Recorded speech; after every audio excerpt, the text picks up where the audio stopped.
अगर आप भी अपनी आवाज़ को कुछ ऐसे से ऐसा करना चाहते हो, तो मैं बताऊँगा तुम्हें कैसा करना है। लेकिन अगर वीडियो पर नए आए हो, तो सब्सक्राइब ज़रूर करना अपने भाई को। तो चलिए स्टार्ट करते हैं। सबसे पहले आपको अपना कैपकट ओपन कर लेना है। कैपकट ओपन कर लेने के बाद आपको कुछ इस तरह का इंटरफेस देखने को मिल जाएगा।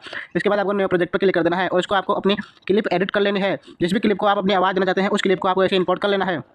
क्लिप को इंपोर्ट कर लेने के बाद आपको कुछ इस तरह का इंटरफेस देखने को मिल जाएगा। इसके बाद आपको यहाँ पर आना है, यहाँ पर आना है और यहाँ पर आपको एक ऑप्शन दिखाई देगा साउंड इफेक्ट नाम से। अभी दिखाते हैं, ये देखिए ऑडियो इफेक्ट नाम से आपको जो इफेक्ट दिख रहा है उस पर क्लिक कर देना है। उस पर क्लिक करने के बाद आपको यहाँ पर बहुत सारे इफेक्ट देखने को मिल जाएगा। इसमें आपको इस वाले इफेक्ट पर क्लिक कर देना है। इचो नाम के इफेक्ट पर क्लिक कर देना है। यह रहा। इस पर क्लिक करने के बाद आपकी आवाज़,